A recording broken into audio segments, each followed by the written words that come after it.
Bismillahirrahmanirrahim. Jadi manusia itu diciptakan itu memang untuk bicara. Itu harus dipahami. Semua manusia diciptakan Allah itu bicara. Ya, yang bisu itu 1-2 saja, tapi umumnya manusia itu kan bicara. Sejak zaman Allah menciptakan Adam itu sudah bicara. Namanya Adam Hawa itu. Semua manusia memang diciptakan bisa bicara. Tapi yang harus Anda pahami bahwa manusia diciptakan untuk bicara bukan berarti dia diciptakan untuk membicarakan kita. Tidak. Kalaupun dia membicarakan kita itu ya mungkin sekali-kali. Tidak mungkin dia bicara kita terus saja. Nanti lama-lama sariawan dia. Masa dia ngomongin kita dari mulai lahir sampai dia wafat? Mana ada ceritanya? Itu sekali-kali saja karena lagi benci dengan kita. Sebab pandangan orang benci itu yang baik jadi buruk, tapi pandangan orang cinta terbalik. Orang sesuatu yang buruk pasti baik. Ya kan? Kalau orang sudah senang sama kita, nggak dipandang keburukan kita itu, yang dipandang kebaikannya. Tapi kalau sudah benci kita, jangan harap dia bicara kebaikan kita, yang ada keburukannya saja. Itulah fitrah manusia. Ini yang pertama. Manusia itu diciptakan memang harus bicara, tetapi tidak diciptakan untuk bicara kepada kita selamanya. Pasti ada waktu berhentinya. Tunggu berhentinya sajalah. Biarkan dia ngomong dulu. Nanti lama-lama capek sendiri. Ya, ini yang pertama. Yang kedua, karena manusia akan bicara seterusnya dan tidak mungkin berhenti manusia itu. Tapi satu sisi tidak mungkin pula dia membicarakan kita terus. Yang kedua, ingat bahwa bicaranya manusia kepada kita tidak mungkin merubah takdir Allah. Ingat itu. Manusia mau ngomong apa tentang kita, tidak mungkin takdir Allah berubah. Mustahil. Manusia ngomong apa saja nggak akan merubah takdir. Makanya dari sini kata para ulama, karena ucapan manusia tidak mungkin menolak takdir, jadikan omongan manusia itu sama saja, baik dia ketika memuji kita ataupun mencela kita, jadikan sama pujian dan celaan. Kalau orang bisa ini menyeimbangkan, tidak melebihkan antara pujian dan celaan, tenang hidupnya. Mau dia muji kita, alhamdulillah. Mau dia mencela kita, innalillah. Selesai, nggak usah berubah hati kita ini. Karena ucapan manusia tidak mungkin membakar kulit kita gitu seperti api membakar kita, tidak. Cuman yang dibakar itu hati kita saja. Nah, sengaja dibakar-bakar. Janganlah kemudian sudah orang itu hendak menghembuskan api ke hati, kemudian kita pula membakarkan hati dia, bakar-bakaran nanti ujung-ujungnya itu. Nah, ini nggak akan bahagia kepikiran selamanya. Maka ingat bahwa Nabi SAW adalah panutan yang paling hebat dalam persoalan ini. Mengaca kepada kehidupan Nabi. Ingat, mengenal sejarah Nabi itu bukan mendengar sejarah kelahirannya di Mekah tanggal 12 hari Senin tahun gajah, kemudian istrinya siapa, pamannya siapa, dia di Mekah hijrah ke Madinah, dan bukan hanya sebatas itu bicara sejarah itu. Tapi sejarah itu dibicarakan dan diceritakan kepada kita untuk diambil ibrah dan pelajaran. Sebagaimana kalau seandainya ada suami istri bercerai, Nabi juga bercerai. Sebagaimana ada orang bercerai rujuk, Nabi juga rujuk. Ya. Sebagaimana ada orang yang kehilangan anaknya karena meninggal, Nabi lo anak-anaknya meninggal semua. Yang laki-laki itu. Qasim meninggal waktu bayi, Ibrahim meninggal waktu bayi. Kemudian Ibrahim yang terakhir meninggal juga di usia 10 tahun 8 bulan, meninggal juga di waktu bayi. Apalagi termasuk juga kalau kita lo diejek manusia, Nabi juga diejek manusia, gitu maksudnya. Nabi lebih parah lagi diejeknya kan, dikatakan gila, dikatakan tukang sihir. Kita saja dianggap umpamanya Anda nih seorang pengobat, ya entah jadi sinsai gitu ya. Banyak Pak Selamat itu kan tukang akupuntur tuh, dituduh dukun, terima nggak? Jangan pergi tuh dukun itu katanya. Marah lah kan gitu. Saya ini praktek akupuntur kok dibilang dukun pula. Apa nggak emosi kita kan? Nabi dibilang dukun, Nabi dibilang pemecah belah, Nabi dibilang gila. Coba bayangkan, Ada nggak pernah antum dibilang-bilang orang gila tuh? Nabi lo celaannya lebih luar biasa. Bahkan orang munafik pernah ngomong di hadapan Rasul, "Sammin kalbah ya'kuluka," katanya. Gemukan anjing itu lama-lama dia akan memakan tuannya, katanya. Bayangkan Nabi dianjing-anjingkan sama orang munafik. Ya. Jadi Abdullah bin Ubay bin Salul ngomong sama orang-orang Muhajirin itu. Ketika itu kan terjadi masalah Muhajirin dengan Ansor. Maka munafik berdiri di tengah-tengahnya Abdullah dan mengatakan kepada Rasul, "Samin kalba ya'kuluka," katanya. "Samin kalbaka ya'kuluka." Gemukkan anjingnya. Anjing pula memakan kalian, katanya. Coba, Nabi dibilang anjing sama orang munafik. Segitulah celaannya gitu ya. Orang-orang munafik kepada Nabi SAW. Pertanyaannya, apakah Rasul membalas? Tidak. Rasul tidak membalas. Kenapa? Karena tujuan Nabi SAW bukan membalas setiap orang yang mencela kepada dia. Kalau kita sehari-hari membalas orang yang mencela kepada kita, habis energi kita di situ. Gitu maksudnya. Tujuan kita diciptakan untuk itu, bukan untuk itu loh. Tujuan kita diciptakan untuk ibadah. Biarkan orang bicara, bahasa yang sering kita gunakan itu, biarlah anjing menggonggong, kafilah tetap berlari. Berlari ke berlalu, berlari saja biar cepat lagi. Masyurul muslimin yang dimuliakan Allah Azza wa Jalla. Jadi jangan pedulikan. Nabi gak mau pedulikan. Kalau Nabi loh seandainya melayani setiap orang yang mencelanya, kapan dia berdakwah dia? Asih itu aja yang dilayani kan. Gak tenang hidupnya. Jangan pedulikan. Biarkan mereka bicara. Gak akan bahagia nanti kalau kita pedulikan orang itu. Biarkan dia bicara. Sampai kapan dia menuduh kita, memfitnah kita, membuli kita itu. Nanti ada waktunya Allah Subhanahu wa ta'ala akan gunakan karmanya kepada kita. Karena siapapun yang berusaha untuk menyingkap aib orang, Allah singkap aibnya walaupun dalam rumahnya. Kan begitu hadisnya. Siapa yang mencari-cari aib orang, pasti Allah akan kirim orang yang akan membongkar aib dia. Walaupun dia sembunyi di rumahnya, dibongkar juga oleh Allah. Karena setiap manusia itu punya aib, ikhwan. Kenapa orang mencela orang? Karena dia tidak memiliki yang orang miliki. Itu masalahnya. Di antara sebab hasad itu apa? Kan sebab mencela orang itu karena hasad.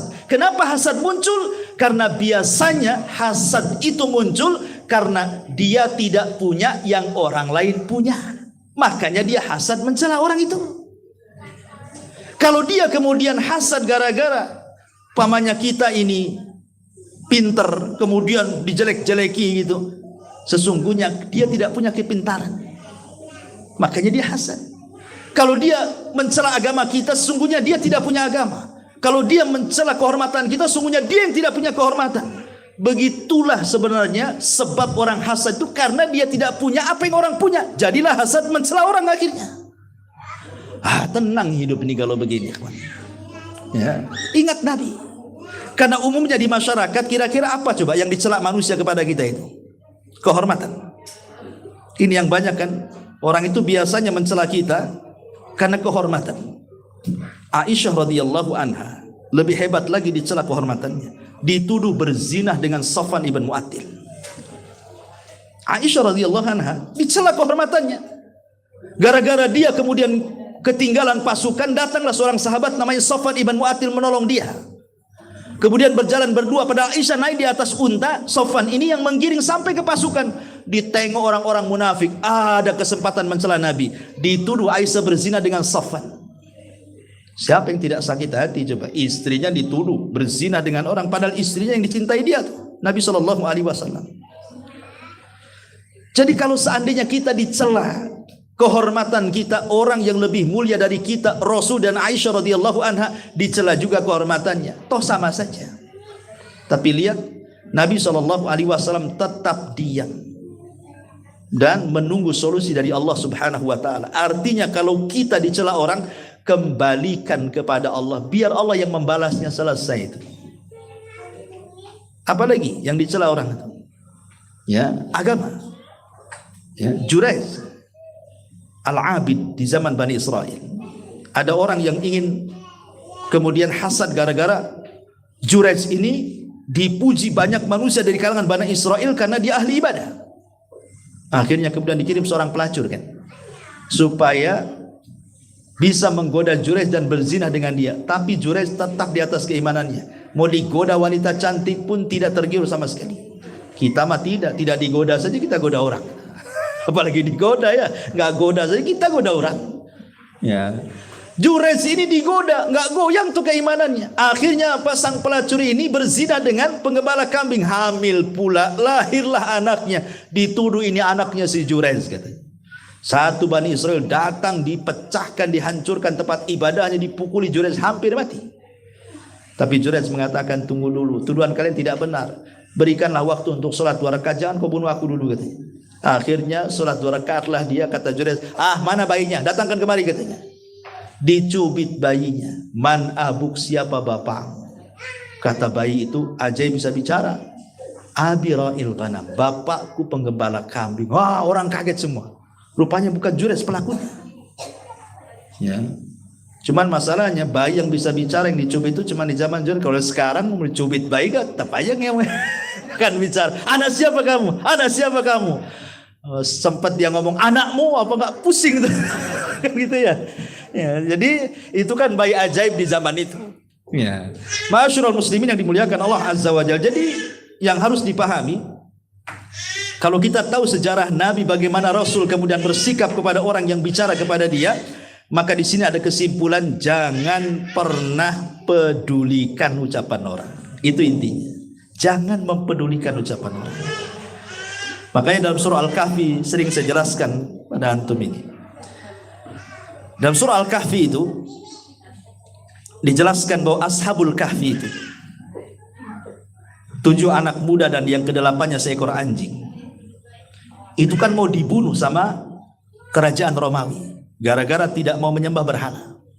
Anak-anak muda ini bukan anak-anak muda miskin, orang susah, tidak. Semua anak pejabat, orang kaya, punya kedudukan, tapi mempertahankan agamanya. Akhirnya dia dikejar mau dibunuh. Akhirnya Allah Subhanahu wa taala ilhamkan agar mereka sembunyi di gua. Masuk mereka ke dalam gua. Kemudian sampai di gua mereka istirahat, tertidurlah kemudian 7 orang Ashabul Kahfi ini. Subhanallah, bukan sehari 2 hari tidur, 300 tahun, 3 abad lebih. 300 tahun lebih mereka tidur. Tahu-tahu bangun. Ketika mereka bangun, yang satu di antara mereka bangun pertama ingin cari makan. Kemudian datanglah keluar sambil ketakutan karena takut masih kerajaan yang lama kan. Rupanya sudah berbeda, rajanya pun sudah berubah, dan raja yang sekarang berkuasa jauh lebih baik, lebih adil, lebih soleh dibandingkan raja berikutnya. Dan beragama sama dengan agama mereka, tidak musyrik. Kemudian namanya uang 300 tahun yang lalu kan nggak laku kan itu. Kayak kita lah uang di zaman Belanda beli ke pasar belanja mana dapat ayam. Yang ada diketawakan ini uang apa ini katanya. Tapi kemudian mereka heran, itu uang dari mana dapatnya? Sampailah uang itu ke kerajaan. Kemudian sampai rajanya turun. Kemudian diceritakan kisah mereka, takjublah raja itu sehingga ingin memuliakannya. Akhirnya dibawalah raja dan pejabat-pejabat ini dihantar ke gua. Rupanya masih ada lagi 7 orang. Tapi sayang ketika sampai di gua, setelah diceritakan kepada raja, kemudian Allah istirahatkan mereka tidur sebentar. Rupanya Allah wafatkan. Dari sini pelajarannya apa? Terkadang tidur itu bisa mengalahkan musuh. Ashabul Kahfi ini menumbangkan kerajaan zalim di zamannya, bukan dengan senjata, tidak. Kan gak ada perang, kan tidur saja itu. Ketika bangun rajanya sudah mati, sudah runtuh kerajaannya, ganti dengan kerajaan yang lain. Artinya mengalahkan musuh itu tidak mesti dengan senjata. Cukup dengan tidur gitu maksudnya. Tidur aja dan dikalah itu musuh tuh. Ya. Ashabul Kahfi kan tidur tuh. Ustaz, saya sudah tidur kepikiran juga. Ya, malah nggak bisa tidur. Minum CTM. Ya, atau apa tuh antimo atau apa. Kurang 2 pil, 3 pil. Karena saya pernah minum 3 pil tuh langsung tidur gak bangun-bangun itu. Ya. Bukan suruh tidur maksudnya. Kalimat ibrahnya di sini, tidur di sini artinya jangan dipedulikan. Kayak orang tidur nggak peduli orang. Orang tidur mana peduli orang kan? Jadi jangan pedulikan. Walaupun kita tidak tidur, jangan pedulikan ucapan orang itu. Kalau dipedulikan, setan masuk nanti. Ya, jangan pedulikan seperti Ashabul Kahfi itu. Nggak usah pedulikan. Nanti dia kalah sendiri, kan capek sendiri kalau nggak dilayan itu. Musuh kita kan supaya kita melayan, sehingga mereka pengen tahu kekuatan kita apa. Tapi kalau diam saja lama-lama, biarin aja lah. Capek juga, nggak ada perlawanan kan gitu ya. Nanti lama-lama juga mundur dengan teratur itu orang-orang. Maka jangan pedulikan mereka. Kemudian yang perlu lagi, ingat bahwa ucapan manusia itu tidak menambah umur kita. Dan juga tidak mengurangi umur kita. Dia tidak menambah umur, tidak mengurangi umur, tidak menambah rizki, tidak juga mengurangi rizki. Dan terkadang orang-orang yang mencela kita lebih dulu mati daripada orang dicelanya. Nabi SAW pertama dicela oleh siapa? Abu Lahab. Ketika pertama dakwah di Bukit Sofa, dikumpulkan kerabatnya, datang Abu Lahab mencaci maki Rasulullah. Taban laka sairul yawm, celaka semua hari ini untuk wahai Muhammad.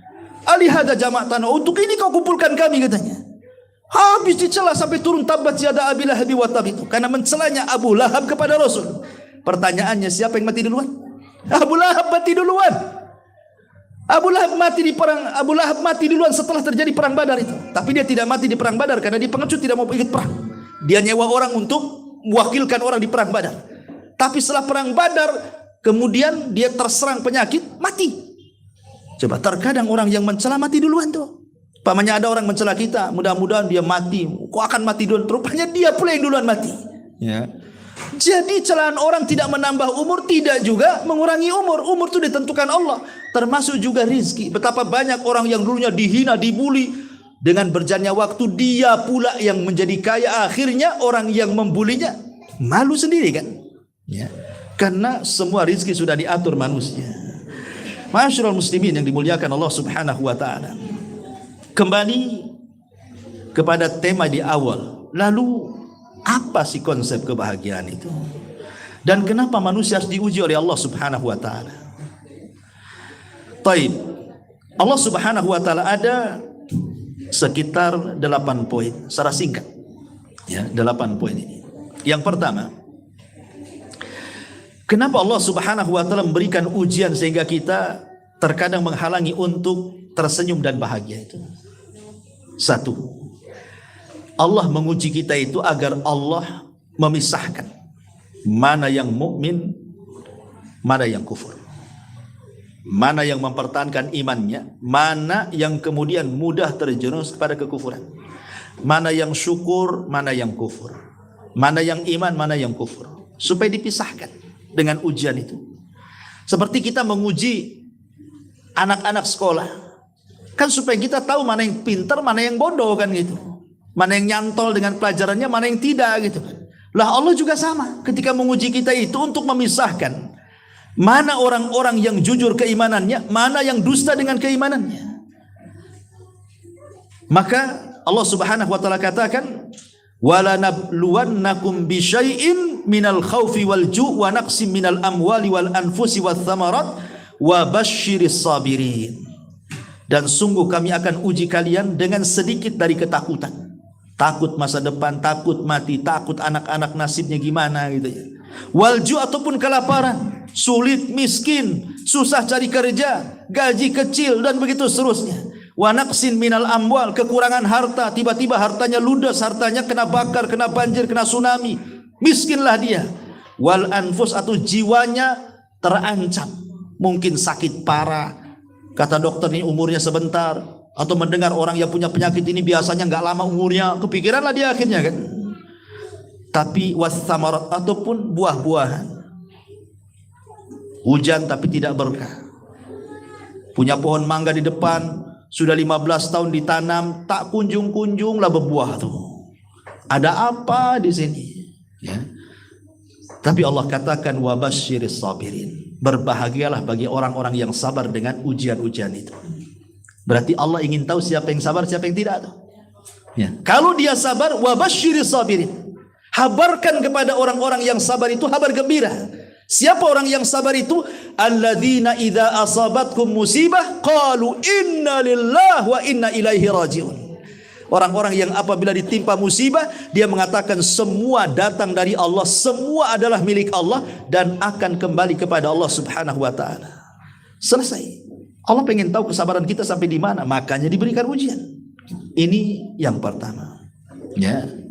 Kemudian yang kedua, ingat bahwa ada perkara-perkara yang tidak bisa diraih kecuali dengan sabar. Sampai Imam Ibnul Qayyim mengatakan ada sorga itu tidak bisa diraih dengan sholat, dengan puasa, dengan zakat, dengan baca Quran. Ada sorga itu yang tidak bisa diraih dengan ibadah dan hanya bisa diraih dengan kesabaran.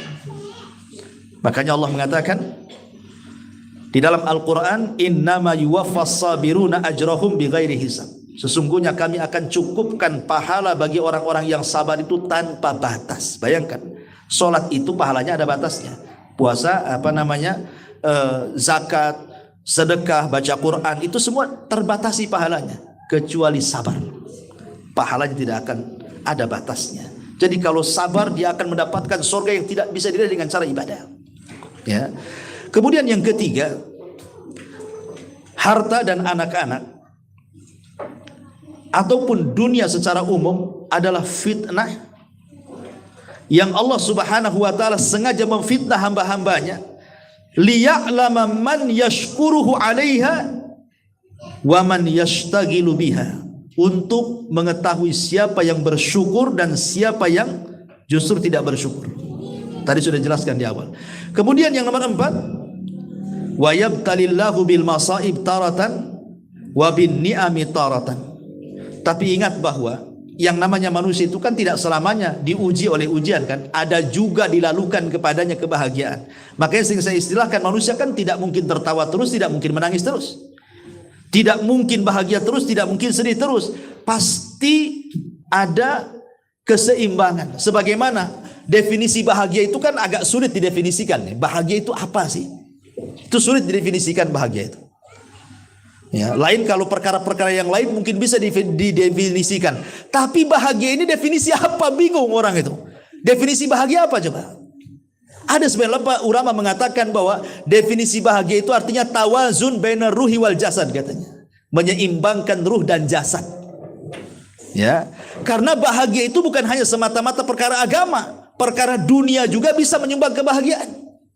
Bahagia itu tidak, makanya Islam itu definisinya bukan bahagia, bukan orang yang masuk Islam kemudian bahagia, tidak.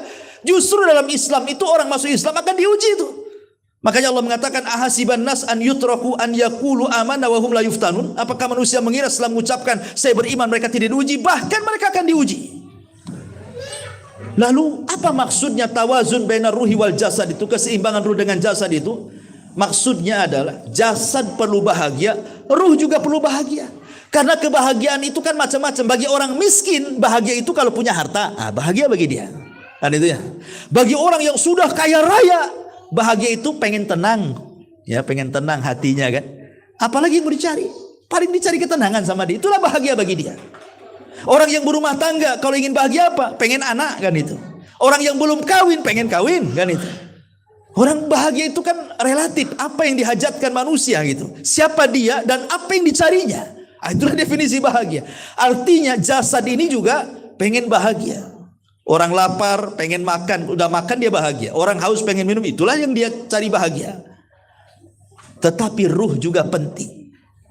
Jasad ini bisa menyumbang kebahagiaan, tapi bukan segala-galanya. Yang menjadikan kebahagiaan mutlak itu adalah ruh. Ruh itu yang menjadikan kebahagiaan mutlak. Kalau hati kita ini, ruh kita ini sempit, maka jasad pun akan terasa sempit. Tapi kalau ruh ini lapang, jasad pun akan terasa lapang. Semuanya akan lapang. Makanya saya istilahkan, kalau Anda punya rumah yang lapang, tapi jiwa sempit, nggak akan pernah lapang rumah itu. Nggak akan kerasan di rumah. Sebagaimana kalau kita punya rumah sempit gitu ya, pakai seng pendek, kalau hujan berisi gitu, tapi hatinya lapang. Oh, rumah ini kayak lapang, nggak pernah dia mau keluar dari rumahnya tuh.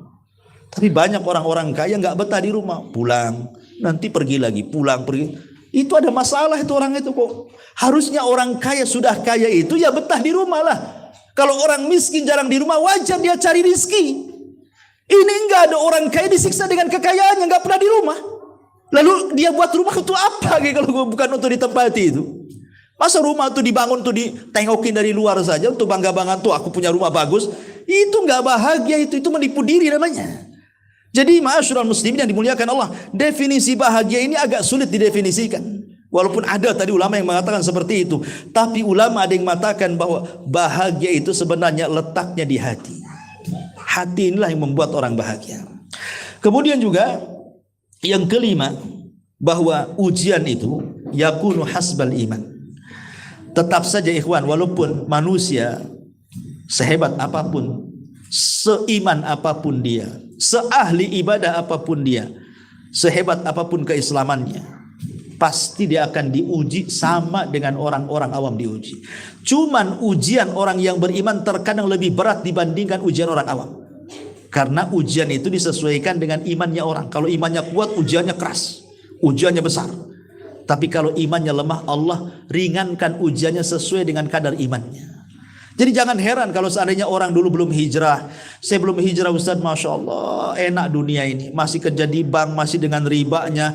Oh, rumah enak, keluarga enak, anak pun bisa disekolahkan, bisa nyicil mobil ini itu. Setelah saya keluar dari bank, menghindar riba, kemudian kerja jadi tukang jual es, hidupnya susah katanya kan. Terkadang ujian itu disesuaikan dengan keimanannya. Imannya kan sudah mulai kuat tuh, makanya dia hijrah. Ujiannya pun makin besar juga tuh. Sebab kalau dia itu imannya lemah, ya ujiannya pun lemah. Makanya Nabi SAW mengatakan, al-anbiya, inna asyaddal bala al-anbiya. Sebesar-besarnya ujian itu para nabi. Kemudian setelahnya. Kemudian kata Nabi SAW di ujung hadis, dia mengatakan, fayabtaliyar rajulu ala hasbi dini. Bahwa orang itu diuji sesuai dengan kadar agamanya. Fa in kana dinahu sulban ishtadda balaan. Kalau keimanannya kokoh, maka ujiannya makin besar. Tetapi wa in kana fi dini riqqatan, kalau agamanya lemah, imannya lemah, maka ubtuliya ala hasbi dini, maka akan dia diuji sekadar keimanan dan agamanya saja. Maka itu harus dipahami bahwa ujian, kalau Anda makin ngaji, pasti makin berat ujiannya. Hadapi, justru itu pahala di balik ujian. Kemudian yang nomor 6, bahwa terkadang Allah menguji hamba-hambanya itu bukan satu ujian, bi anwa'il bala. Terkadang dalam satu waktu itu Allah Subhanahu wa taala menguji itu berlipat-lipat ujian. Belum selesai ini datang itu, belum selesai itu datang lain lagi, belum kelar yang ini datang lagi yang lain. Terkadang ada yang sifatnya ujian itu beruntun. Ya, enggak berhenti itu.